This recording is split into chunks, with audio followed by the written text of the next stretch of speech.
My name is Calix Monroe, and for most of my life, I was the one nobody saw. Not because I didn't exist, but because I was exactly who they didn't want to see. I grew up in the shadows of a family that built an empire, while I built machines in a dusty garage far from their polished halls. They called me a failure, a joke, the mechanic who'd never belonged. But sometimes the quietest hands hold the heaviest power, and the truth they tried to bury has a way of breaking through.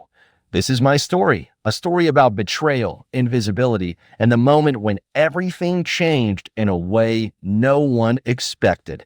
If you want to hear how someone who was written off became the one who left everyone speechless, hit like and subscribe. And tell me in the comments, have you ever been underestimated and how did you prove them wrong? I read every message and I'm glad you're here to listen. My name is Calix Monroe. I'm 35, long-limbed, hard-handed, and raised in the fire pit of grit. I build machines from the ground up and fix things nobody else will touch. I run a small but honest mechanic shop in Driftwood, Texas, where the summer heat melts the concrete and the only dress code is don't catch on fire. I've got a face that stays hidden under the brim of a trucker hat and boots so worn the leathers started to split at the seams. And despite my last name, I haven't been part of the Monroe Empire in over a decade. They build software.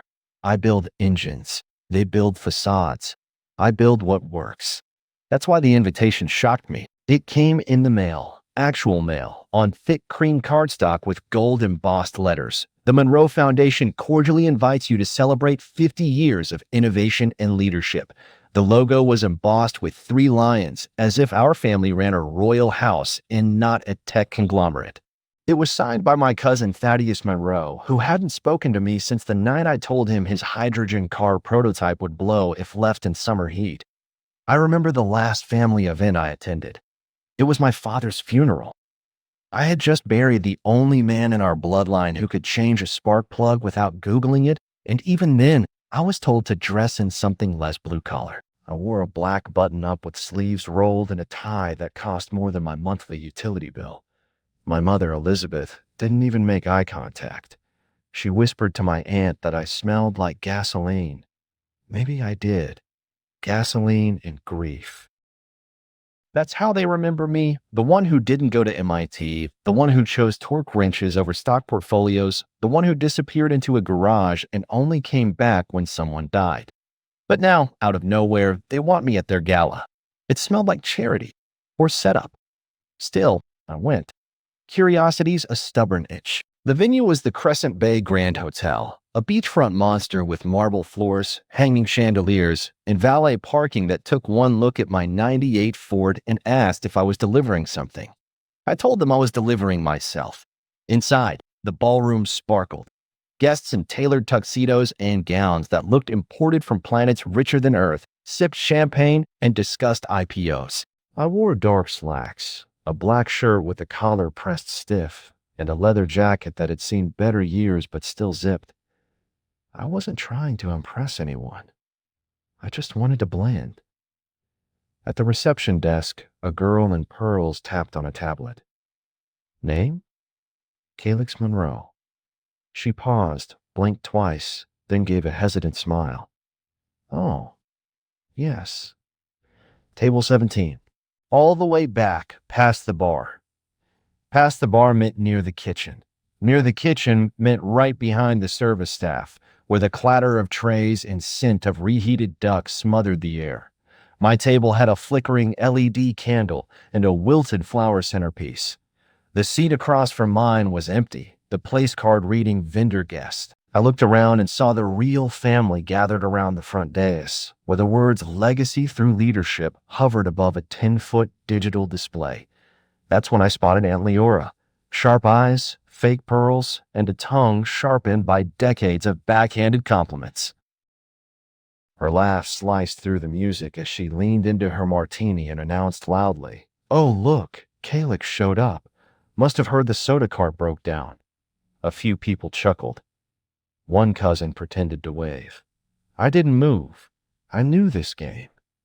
Thaddeus took the stage like a senator on steroids. He wore a midnight blue tux, hair gelled, voice oiled for applause. Tonight, We celebrate 50 years of Monroe brilliance, he beamed, pointing to a highlight reel of slick promotional clips, touchscreens, drones, smiling engineers. Not once did I appear, even though one of those early factory clips included a design I sketched on the back of a napkin when I was 19. Thad never mentioned it. Never would. Instead, he thanked visionaries like Uncle David, Aunt Leora, and the entire Monroe executive team. That was the cue for Elizabeth, my mother, to dab fake tears from her eyes. When dinner was served, mine arrived 15 minutes late and lukewarm. The waiter whispered an apology. I said nothing. I wasn't here for the chicken. After the second wine course, the slideshow transitioned to unsung heroes of Monroe history. I leaned forward. Maybe, no. It was the janitor from corporate headquarters. The room buzzed with polite laughter and clinking crystal, every table a constellation of executives, influencers, and monogrammed nameplates. I didn't have a nameplate. Mine was a tent card with my name misspelled, Calix. I left it face down. The irony wasn't lost on me. They had invited me as family, but they hadn't even bothered to check how to spell it. When Thaddeus made his way off stage, he strolled down the aisle like he owned the oxygen in the room. Tall, polished, reeking of that artificial kind of confidence that only comes from having your life paved for you by inheritance. As he passed my table, he caught sight of me and stopped. I was mid-sip when his palm clapped me on the back so hard it nearly sent the glass flying. Still using email, Cal? He smirked, not even waiting for my response. Or are you sending messages via smoke signals from the garage? He laughed, loud enough for those nearby to hear. The woman seated at table 16 giggled nervously. I wiped my mouth with my napkin and gave him a thin smile. Nah, Thad. Too busy trying to decode the junk data your engineers keep pushing as innovation. He raised his eyebrows, and for a fraction of a second, I saw something flicker behind his eyes. Not amusement, not anger, but the sharp edge of recognition. Then it was gone, replaced by that politician grin. You've still got that spark, cousin, he said, leaning closer, his voice dropping. Try not to burn the place down, yeah? And just like that, he turned and vanished into his crowd. I watched him swagger back toward the head table, the golden child surrounded by sycophants. My hands were clenched under the tablecloth, not in rage, in focus. Because Thad didn't just mock me, he confirmed what I suspected. My presence here wasn't an olive branch. It was a spectacle. They wanted me contained, humored, ignored, but present just enough to pat themselves on the back for including everyone. I stood up to get some air and drifted toward the dessert display by the marble counter near the back. Plates of petit fourche, chocolate domes, and glazed fruit tarts were arranged with surgical precision. A server stood behind them, replenishing empty trays with military efficiency.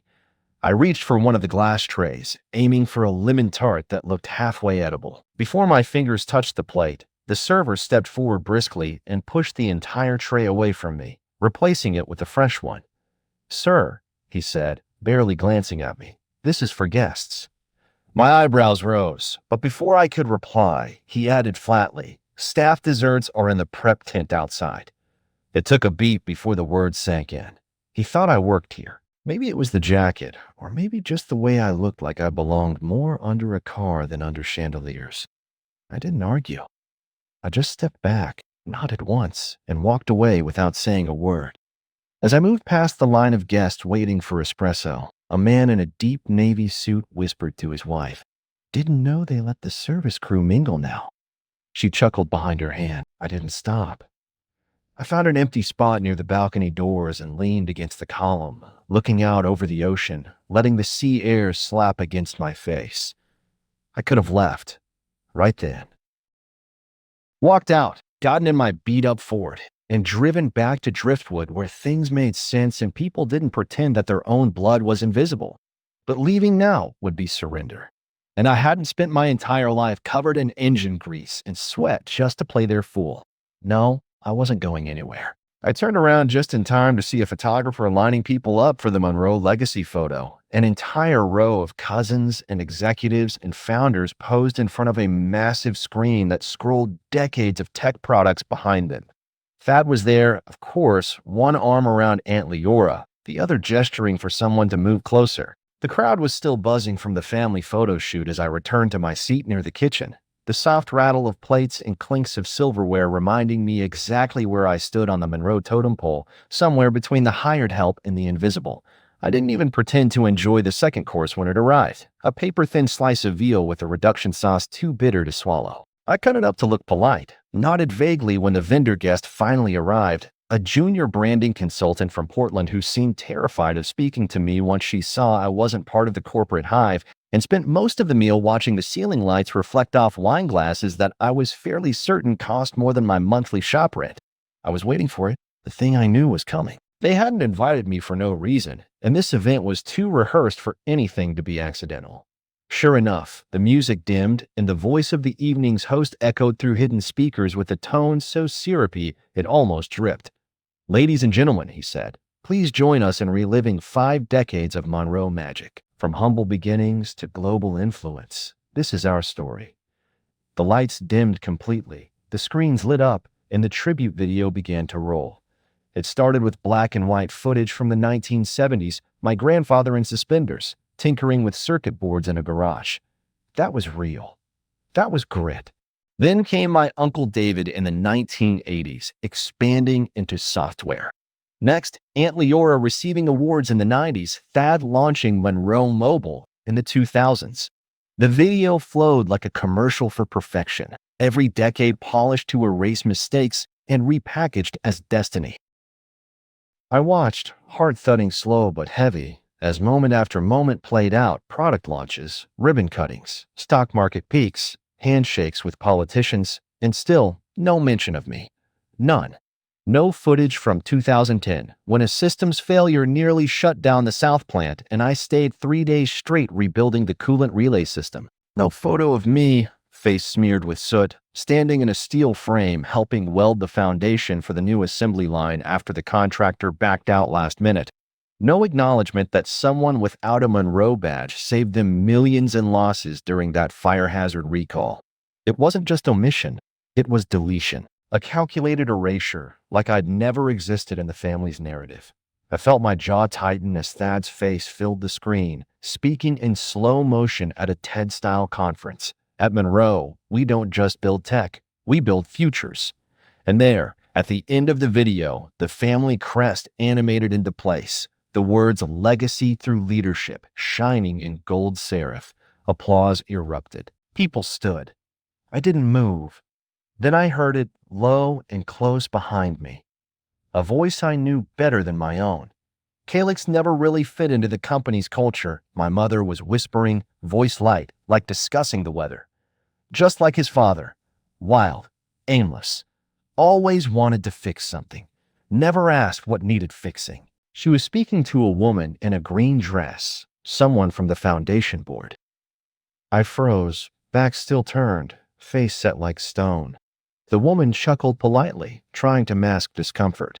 My mother sipped her wine, unaware or uncaring that I was still within earshot. It wasn't the first time she'd said something like that. But somehow, hearing it here, in this place, when my very absence from the narrative had just been celebrated like an achievement, carved something deeper than usual. My father had been an engineer, a practical genius who had no patience for titles or offices or ego. He taught me everything I knew before he died of a heart attack in a workshop, designing something the company never credited him for. And now, his wife, my mother, spoke about us both like we were oil stains on the family crest. I closed my eyes briefly, forcing my fists to remain unclenched, my heartbeat to stay even. There's a kind of power in being forgotten. It liberates you from expectation, from image. And in that moment, sitting in the shadows of people who wouldn't even acknowledge me as one of their own, I made a promise not to lash out, not to sabotage, not to make a scene, but to let them write me out of their story just long enough for me to write the ending, a better one. The lights came back up, and people returned to their seats, dabbing eyes or grinning with pride. One of the interns walked past and nodded awkwardly at me. "That video was something," he said, unsure what else to say. I nodded back. "Yeah," I replied, voice calm. "Something." He moved on. I stared across the room at Thad, who now stood with a microphone in hand, preparing to introduce the next guest speaker. I knew what was coming. More back patting, more fantasy. But I didn't leave. I leaned back in my chair, folded my arms, and watched. They wanted me erased. They were about to get something far more memorable. The applause from the tribute video had barely settled when Thad retook the stage, gripping the microphone with a casual swagger like he'd just scored the winning touchdown at a homecoming game. He glanced across the room, flashing his teeth in a rehearsed grin that didn't quite reach his eyes, the grin of a man who always had control and never expected to lose it. "And now," he announced, voice amplified and confident, "for a little fun to balance out all this legacy talk, we're going to lighten the mood with a raffle.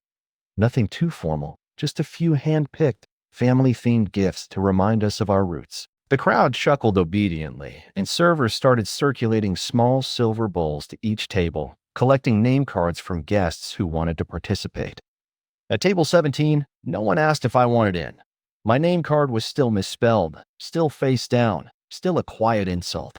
I watched the bowl make its way past me and didn't move. But someone must have dropped my card in anyway. Maybe the consultant across from me trying to be polite, or maybe someone at the check-in table looking to stir the pot. Because 15 minutes later, after a young marketing manager won a bottle of Monroe Reserve wine, and the CFO's wife claimed a gift basket labeled Executive Excellence, Thad squinted at the next card, eyebrows rising theatrically.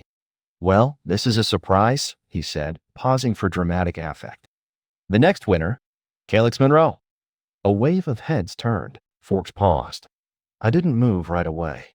I sat there, locked in a second of disbelief, then stood slowly as if pulled by invisible strings. A spotlight hit me as I stepped away from the wall of anonymity I'd been hiding behind, making my way toward the dais. Thad waited with a smirk, his posture loose and playful, the microphone held just low enough for his next words to seem like an inside joke between pals. "Now, we didn't think you'd show tonight, cousin," he said as I reached the stage. "But lucky for you, we've got just the thing." He turned to the side, motioning for someone off stage.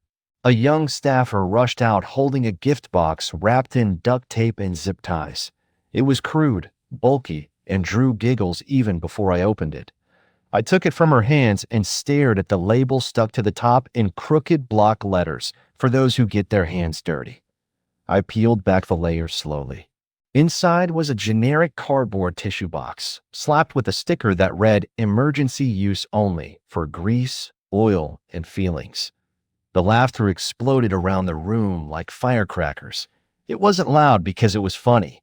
It was loud because it was cruel, the kind of laughter people use to signal they're on the right side of the joke.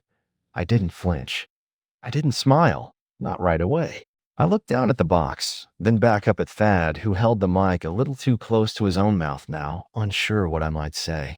I gave a small, dry chuckle, just enough to let them believe I wasn't offended. Then I nodded slowly, held up the tissue box like a trophy, and said, "Looks like someone finally built something useful in this family." The laughter softened, shifting into a few awkward coughs, some uncertain clapping. I turned from the microphone, walked back down the stage steps, and returned to my table, the tissue box still in hand. I set it down in front of me and stared at it. A waiter paused as he passed, his tray balanced with empty glasses, and gave me a look, not pity, not scorn, but that quiet, understanding glance between two people who've both been treated like they weren't supposed to exist. He gave me the smallest nod and moved on. The shame didn't come from the box itself. I'd been called worse, mocked harder. But this moment, the lights, the laughter, the eyes, it wasn't a prank. It was public theater. My humiliation was scripted, rehearsed, delivered with perfect comedic timing to a room trained to see me as entertainment. My own family had turned me into their punchline, and I was still sitting there, pretending to be unfazed.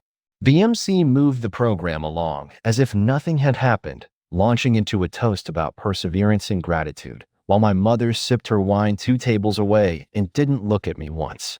The consultant at my table tried to smile. "They're just teasing," she offered, her voice brittle. I didn't answer. Instead, I leaned back, looked up at the crystal chandelier overhead, and thought about the year I rebuilt a flathead V8 using nothing but salvaged parts and a prayer. That engine purred like it had been born new. I wondered what these people would do if the lights flickered and the power cut and the world asked them to survive on more than curated narratives and boardroom applause. I didn't belong here. That much was clear. But I wasn't going anywhere. This wasn't about belonging. It was about witnessing. About collecting every slight, every smirk, every slap disguised as a joke and letting them pile up quietly until the balance tipped. And it would. Because for all their cleverness, all their planning, they didn't see the mechanic as anything more than a relic. And that was their mistake. After the raffle stunt, I sat motionless, the tissue box still in front of me like a totem of every unspoken insult I'd swallowed that night, its flimsy cardboard shell weighing more than it should have. Around me, the celebration moved on as if nothing had happened. Laughter resumed, wine flowed, and the speeches continued with the same plastic sincerity that had coated everything since I walked through the hotel doors. I stayed quiet, but my ears remained sharp. You learn to listen when the world doesn't want you to speak. You learn to notice what's unsaid. That's why when the crowd began migrating toward the product showroom adjacent to the ballroom, I stood too. Not because I was invited, but because pretending to belong is the first step to making them regret thinking you didn't. The showroom was brightly lit, all white tiles and soft LED strips, and in the center of it all was the new pride of Monroe Automotive Tech, the M1, a sleek electric truck with aerodynamic panels and a digital cockpit that looked like it belonged in a spaceship rather than a pickup line.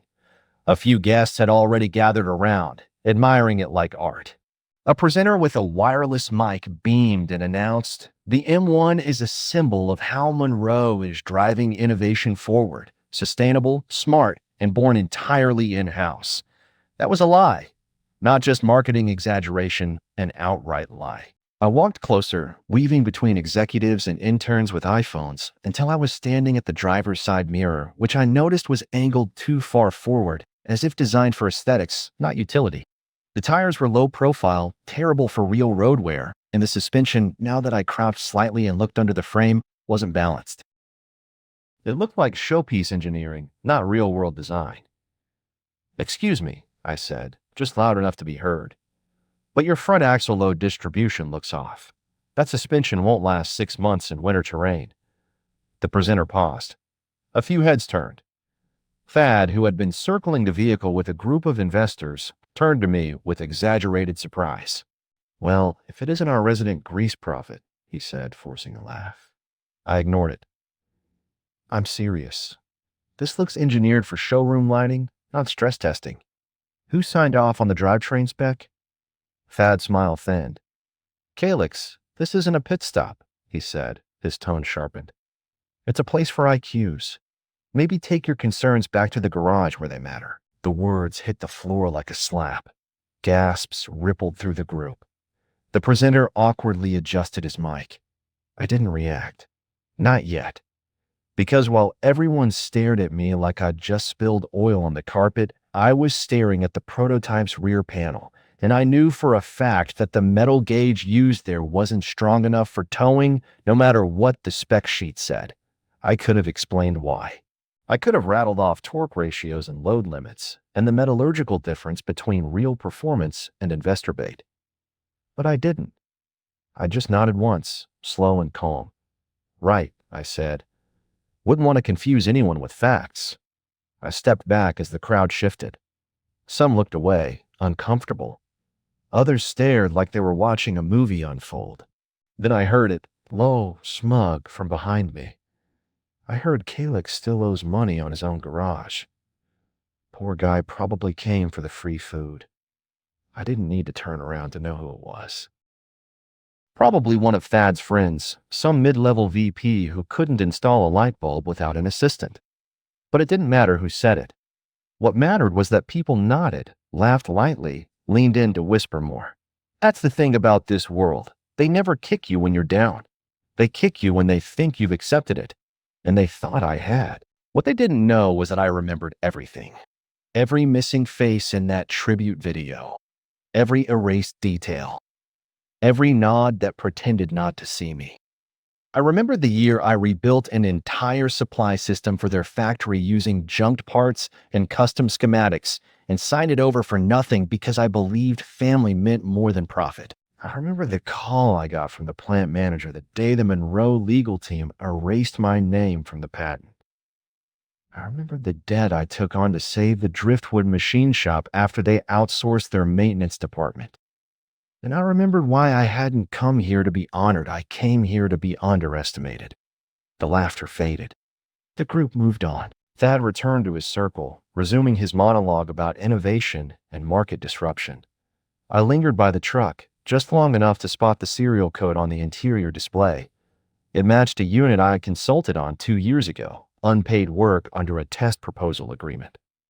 I took a mental photo. Then I walked back into the ballroom, my mind buzzing, but my face calm, because now I knew. They hadn't just mocked me. They'd built their showpiece on ideas they said weren't good enough to credit, and now they were flaunting it like royalty. I looked down at my hands, still calloused, still stained with engine grease, and smiled to myself. Let them keep laughing. Every joke, every whisper, every smug look was one step closer to the moment they'd realized the difference between mockery and memory. Because once you've been written off, no one expects you to return with proof. And I had all the proof I needed. I didn't ask for money. I asked for credit. I asked for a seat at the table. They gave me silence. Then they took what they wanted and built it into a legacy they didn't even want me to witness. I returned to my seat at table 17, my steps heavy, the tissue box still there, waiting like a cruel mascot. The room began to darken again. Another video, another celebration, another performance. Ladies and gentlemen, the MC boomed. We've thanked our executives, our founders, our designers, but Monroe wouldn't be where it is without the everyday heroes, the unsung contributors, the lifeblood of this company. Polite applause. I sat straighter, unsure why. Maybe some small, stubborn voice deep in me believed this was it, that someone, somewhere in this scripted pageantry had remembered the emergency at the South Plant 3 years ago, when a faulty pipeline threatened to flood the entire lower wing with pressurized gas. When the contractor they hired quit halfway through and corporate panicked. When I drove 6 hours through the night with a custom-built bypass valve and rigged a stopgap solution with parts from my own garage. No fanfare, no photo op, just a handwritten thank you card from a plant manager who was fired the following quarter. But maybe, somehow, it mattered. Maybe they remembered. The screen flickered to life. Faces appeared, janitors, drivers, an HR assistant who coordinated charity events. They got applause. Then came a clip of a golden retriever wearing a Monroe-branded shirt with the caption, "Monroe's Best Boy." The room laughed. Then, suddenly, my own image appeared. A low-resolution security cam clip from the South Plant's maintenance hallway. Me. On my knees in greasy overalls, holding a flashlight in my teeth while I twisted a wrench into a rusted valve. My shirt was stained. My hair was plastered to my forehead. It was a moment no one was ever supposed to see. Over the footage, a bold caption appeared, "Driftwood's dirty hero." The crowd burst into laughter. Not polite chuckles, full, belly-deep laughter that filled the hall like a wave crashing over dignity. I sat frozen. I stared at the screen as if by sheer will I could burn it out of existence. My hands trembled slightly under the table. On screen, I wiped my brow with my forearm, and the moment looped twice for comedic effect. Someone whistled. Someone else clapped slowly in mock appreciation. "Gotta love the classics," a man near the front joked. The MC chuckled too. "Now that's commitment. Talk about hands-on engineering." More laughter. I looked around.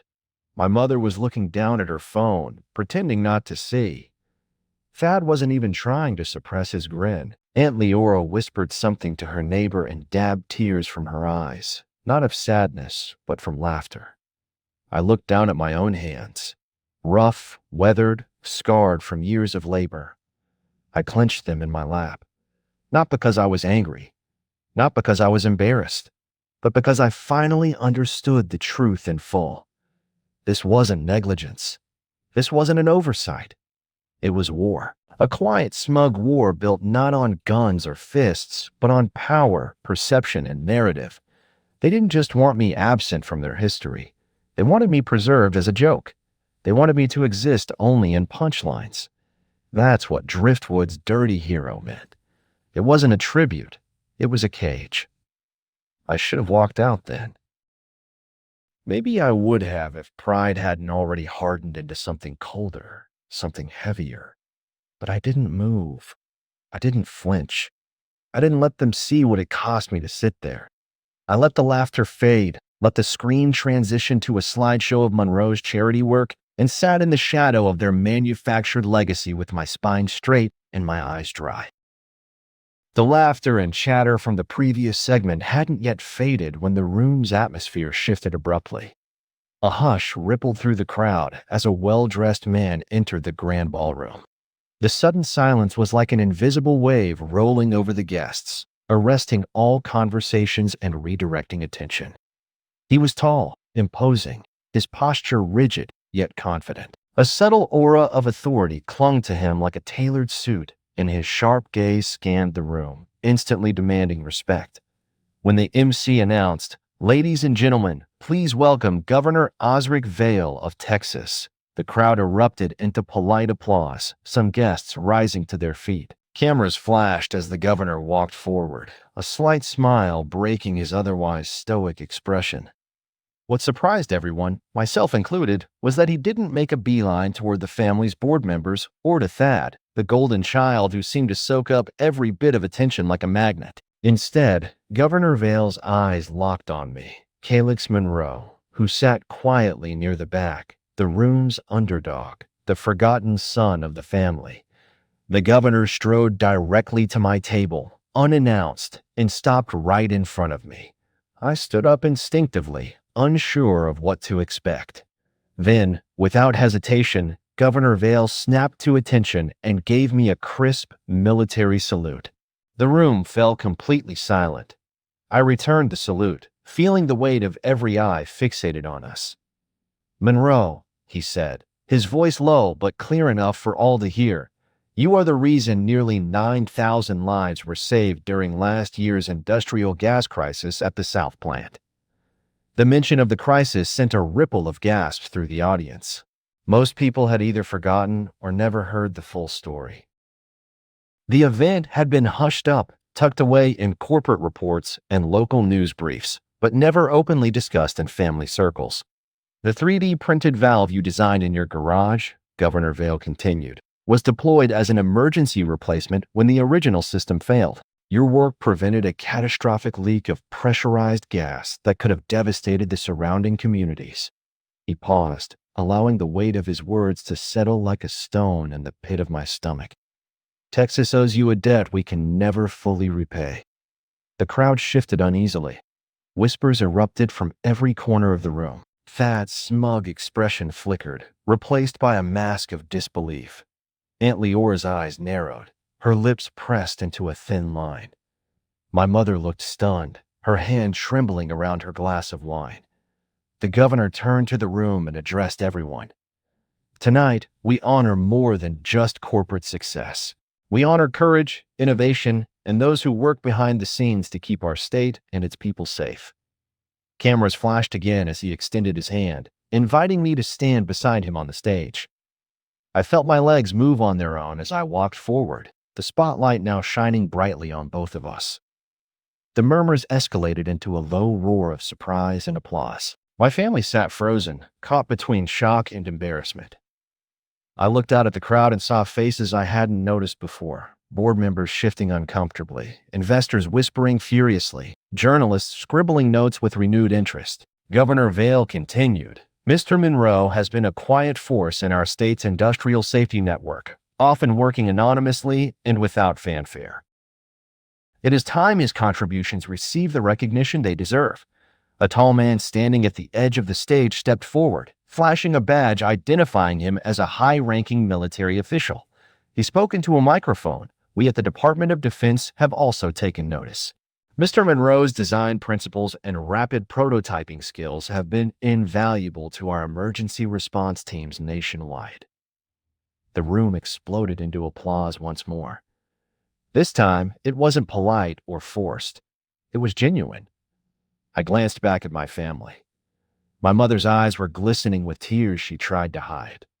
Thad's face was pale, his jaw clenched so tight it looked like it might crack.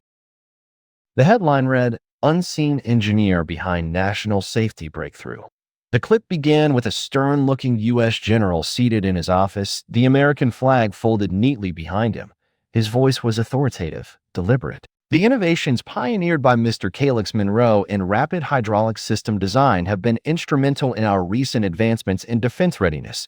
His work on emergency valve systems, initially developed for private sector applications, has been adopted at the highest levels of government to safeguard critical infrastructure across the nation. As the general spoke, the video cut to footage of industrial plants, military bases, and emergency response drills showcasing high-pressure systems humming and valves snapping open and closed with precision. I watched in silence, the weight of his words settling deep in my chest.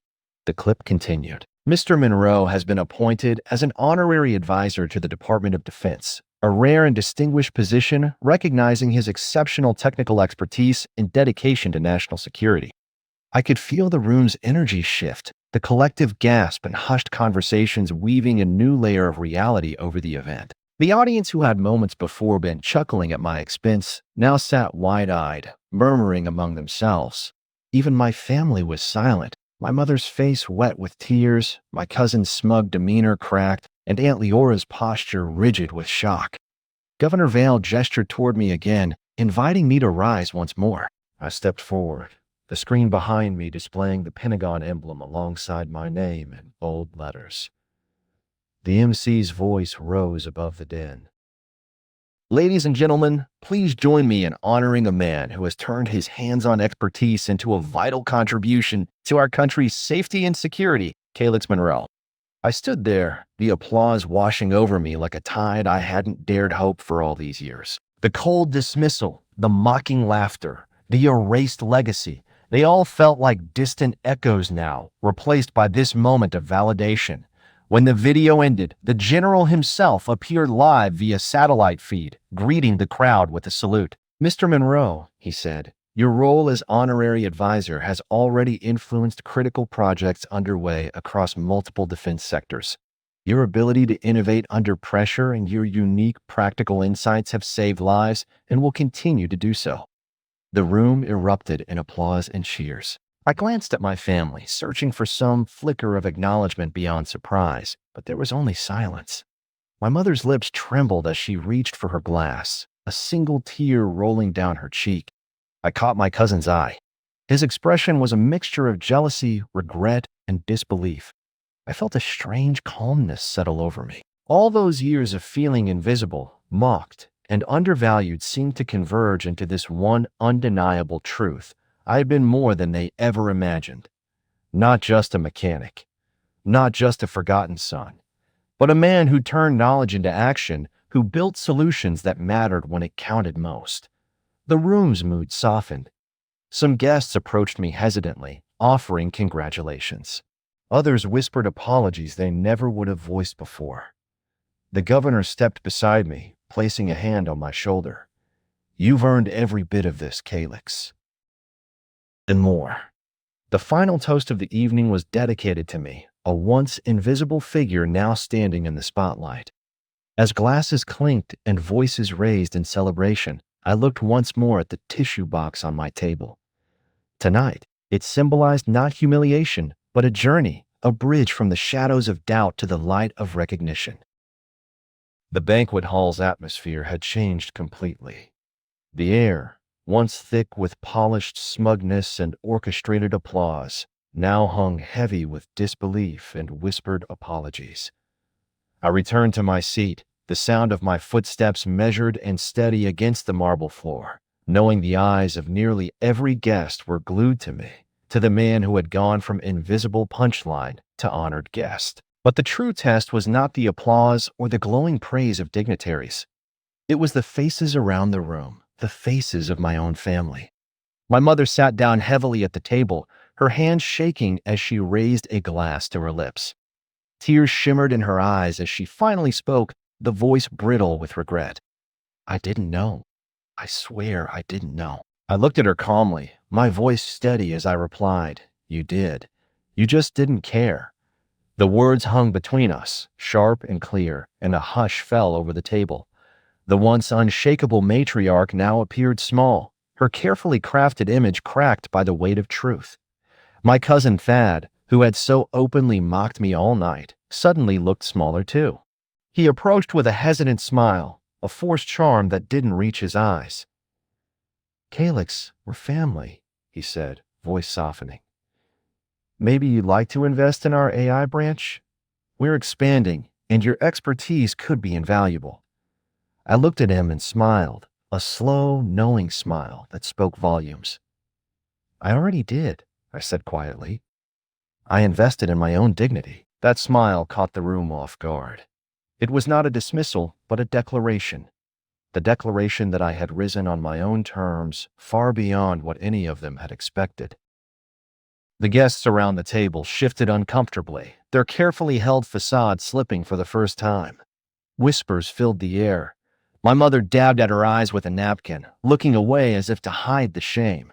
I thought about the years I'd spent ignored and laughed at, the years I had to prove myself not just to the world, but to the very people who should have supported me from the start. I thought about every sleepless night in the garage, every unpaid project, every moment when my name was erased from credit. And yet, here I was, standing tall in the light they refused to shine on me before. The room's mood softened. Some guests approached me tentatively, offering handshakes and genuine congratulations. Others nodded in silent respect. But my gaze remained fixed on my family, especially my mother. You should have told me, she whispered, voice cracking. We should have been proud. I leaned forward. You had your chance, I said softly. But pride is more than just appearances. It's about standing up when it matters. Thad tried again, this time more earnestly. We can fix this. Together. The company, the family, we're stronger united. I shook my head. Strength isn't about unity when it's forced. It's about respect earned, something I've been waiting for. As the evening wound down, the weight of the past began to lift, replaced by the possibility of change. My family's regrets were not just words. They were the first cracks in the wall they built around me, and I was ready to walk through. The days following the gala passed in a blur, but the world outside that grand ballroom seemed to shift faster than I could track. 1 week later, the local newspapers ran headlines that could have been pulled from a script. Mechanic turned defense advisor Calyx Monroe, appointed by Governor Osric Vale, blazed across front pages and online news feeds. The story went viral, shared by thousands, the underdog suddenly the face of innovation and patriotism. Social media lit up with a mixture of admiration, surprise, and calls for recognition. The company that had spent decades trying to erase me now found itself scrambling to respond. Thad's AI branch, once heralded as Monroe's next big leap, was rocked by a series of reports exposing critical flaws in its latest software update. Stock prices plummeted overnight as investors lost confidence, and murmurs began to circulate about internal mismanagement and the cost of ignoring seasoned expertise in favor of flashy promises. Behind the scenes, boardroom meetings were fraught with tension. Emails leaked suggesting blame being passed between executives, while legal teams prepared for potential shareholder suits. Meanwhile, I wasn't idle.